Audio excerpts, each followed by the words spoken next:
What's up guys, in this short tutorial I will show you how to install and set up the Dank bot on your Discord server. This should be quite an easy tutorial. Everything you need will be listed in the description below.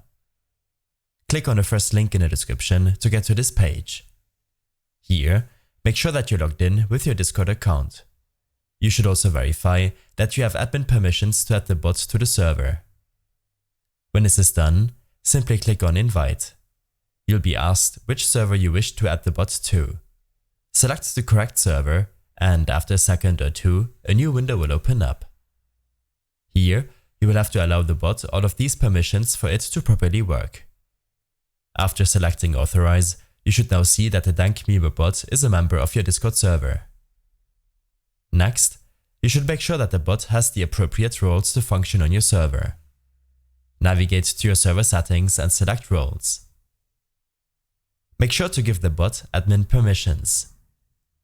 When using multiple bots, I suggest making a bot role, which will have all of the permissions an admin has, and then you can simply add a new bot to the bot role to make sure that it can be fully utilized. Right-click the bot and make sure to add it to the bot role. After giving the bot access to your Discord server, this web page should open up automatically. Make sure to bookmark it in order to find it again. Here you will be able to change all of the bot's options, commands, and other useful features in order to optimize it to your liking. I hope this helped you out. Leave a comment if you have any questions and see you in the next one.